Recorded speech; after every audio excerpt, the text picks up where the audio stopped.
and welcome. I am Pavni Kodati. In studios today with us, we have a prominent National Award winning director, Mr. Jacob Varghese. Welcome, sir. Thank you. Sir, my first question is, what motivated you to become a director, cinema director? Film director. Yeah. I don't know. I guess the whole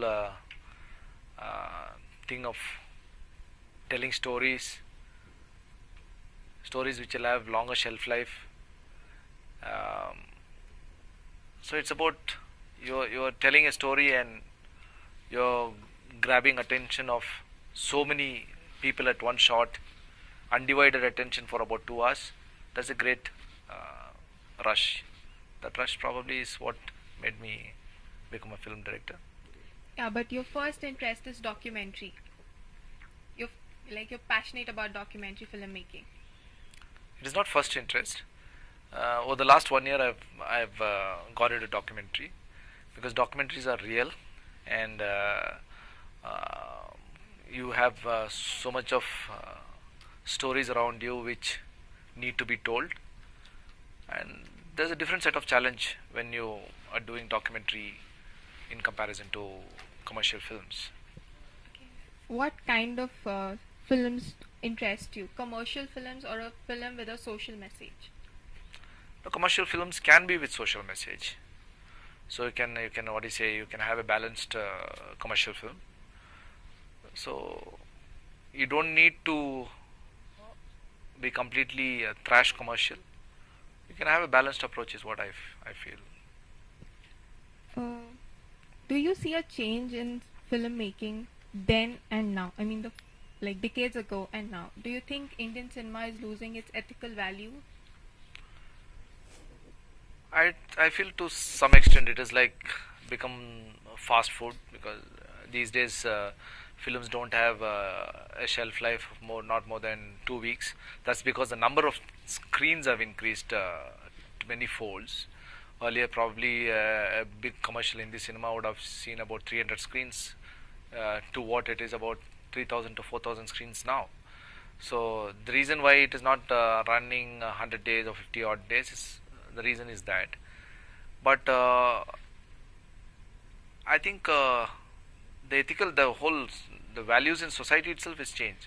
I think cinema is a reflection of what we see in society. So I think to a great extent films are based on what is happening around us, and things have changed.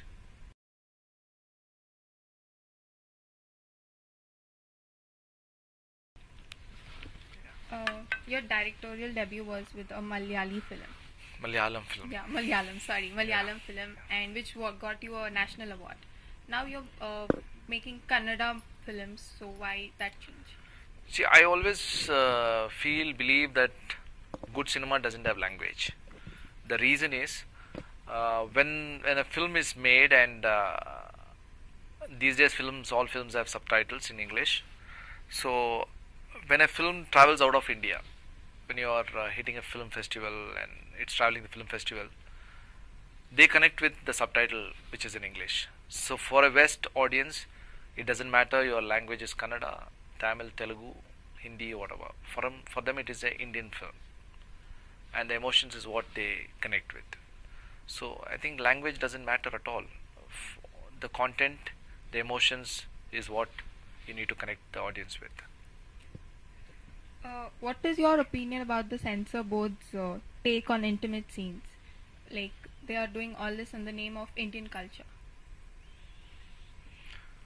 It's a very sensitive area, but censor board, I feel sometimes I feel it is very primitive, but at the same time it is necessary, because we have children. These days films are not made where a whole family can go out with confidence and watch.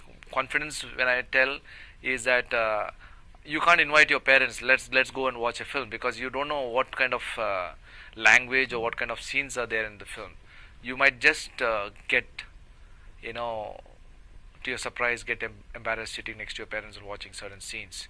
So that is the scenario now. That if you in that context, if you see, censor board is necessary because we have kids which have anyways been exposed to violence and exposed to all kind of things these days. But films shouldn't be, you know, one avenue where they pick up the wrong things. So I think censor to some extent is very necessary, but not in the name of culture. Because eating fast food was never our culture. Eating pizzas was never our culture. So we have accepted it. When we can do that, you shouldn't be hypocritical about certain things.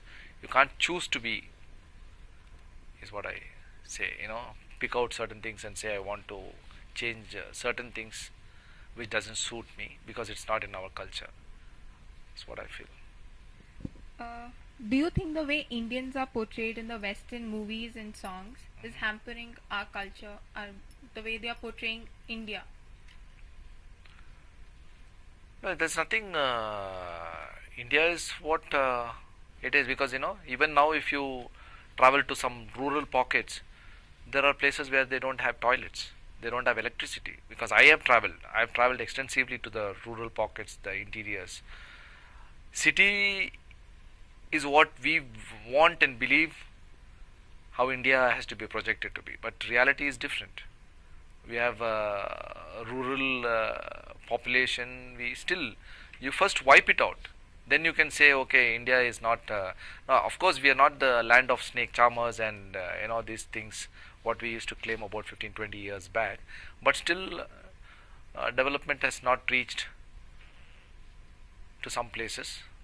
So I don't think to brand and to project and to promote in that way, I don't agree with. But that is also a fact of life. We still have rural pockets where we don't have basic amenities. Thank you for that insight, sir. It was a pleasure talking to you. Thank you very much.